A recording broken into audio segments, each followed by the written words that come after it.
امروز میخوام شما رو به دیدن یه ویدیوی داغ و باحال دیگه از سری ویدیوهای روابط احساسی و عاشقانه بازیگرای سریالای معروف ترکیه دعوت کنم. این شما و اینم ویدیوی جنجالی عشق‌ها و همسران بازیگرای سریال پرطرفدار دختر سفیر.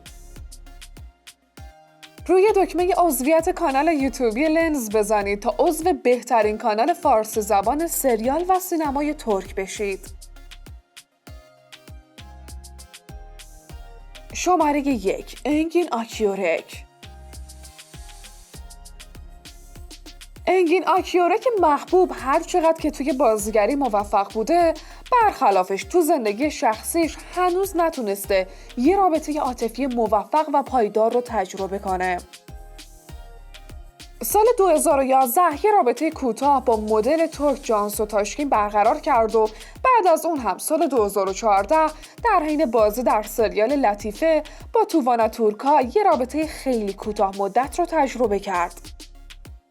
نفر بعدی جانسو دره بود که سال 2018 وارد زندگی انگین شد، اما رابطه اونا دوامی نداشت.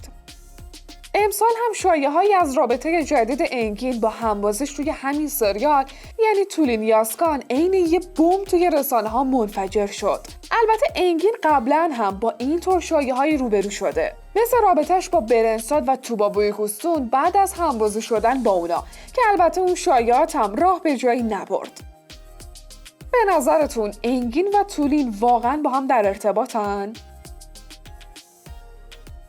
شماره 2 نسلیهان آتاگول. نسلیهان این بازیگر و مدل زیبا و محبوب در حال حاضر متأهله، اما قبل از ازدواج هم تجربه روابط عاشقانه‌ای رو داشته. اون سال 2012 با بازیگری به نام علی برکین رابطه داشت، اما این رابطه توی همون سال هنوز شروع نشده تموم شد. نسلیهان در سال 2013 با بازی توی سریال فاتح حربیه مرد رویاهاشو پیدا کرد و اون کسی نبود جز کادیر دوغلو. اونا 2 سال رابطه عاشقانه داشتن و در سال 2015 با هم نامزد کردن و بالاخره سال 2016 با برگزاری یه مراسم عروسی زیبا زندگی مشترکشون رو شروع کردن و خدا رو شکر همچنان این زندگی عاشقانه ادامه داره.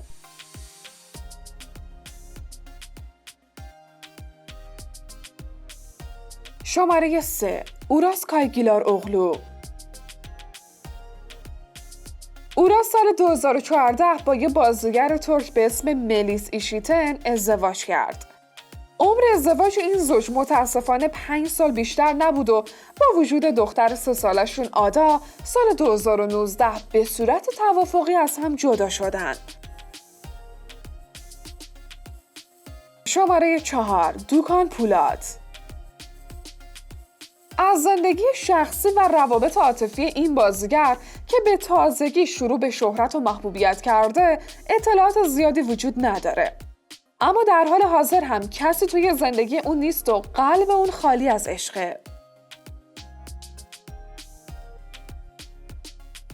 شماره 5 هیودا زیزان آلپ.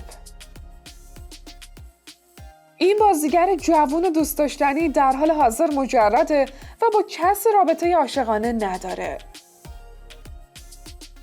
شماره 6 ارهان آلپای. این بازیگر که سعی میکنه زندگی شخصی خودش رو از حاشیه‌ها دور نگه داره با شخصی به اسم آرزو یامان ازدواج کرده و اونا الان یه پسر دارن.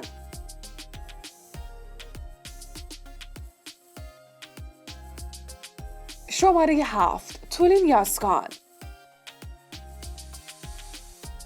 این بازیگر جوان و زیبا در حال حاضر مجرده و تا به حال رابطه عاشقانه‌ای نداشته، اما امسال شایعه‌ای از شروع رابطه‌اش با بازیگر نقش همسرش سنجر توی همین سریال یعنی انگین آکیورک همه جا پخش شد و کلی سر و صدا به پا کرد.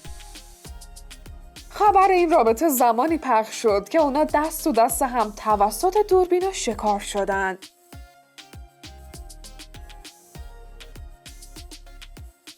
شماره 8 اسرا کیزیلدوغان. اسرای 40 ساله تا به حال ازدواج نکرده و در حال حاضر هم عشقی توی زندگی اون نیست. شماره 9. جمر اوکتم. این بازیگر 26 ساله که سابقه زیادی هم توی بازیگری نداره و بازی توی این سریال سومین نقش آفرینی اونو براش رقم زده، فعلا مجرده و هنوز درگیر روابط عاشقانه‌ای نشده. شماره 10. ادیو تپلی. این بازیگر 31 ساله در سال 2017 در نیویورک آمریکا با آیشا جان تاتاری ازدواج کرد و اونا یه دختر به اسم مژگان دارن.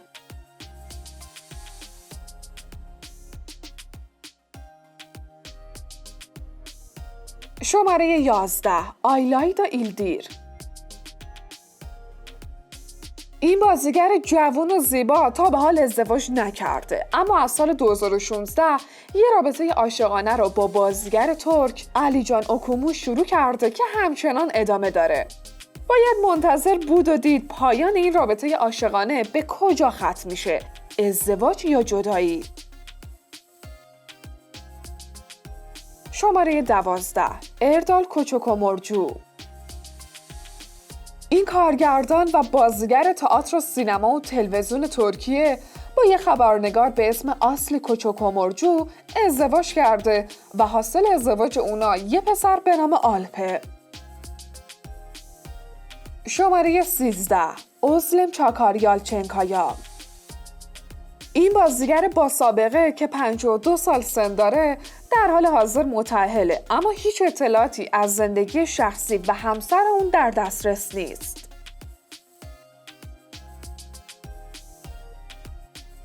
شماره 14. گونجا جیلاسون. گونجا متولد سال 1966 و یه بازیگر متأهله. اون سال 1998 با انگین هیزارچی ازدواج کرده و یه زندگی مشترک 22 ساله رو در کنار هم تجربه کردن. خب نظرتون در مورد روابط عاشقانه بازیگرای این سریال دیدنی چیه؟ بالاخره انگین رو با چه کسی خواهیم دید؟ ما رو از لایک و کامنت زیباتون بی‌نصیب نذارین و دنبال کردن کانال لنز رو فراموش نکنید.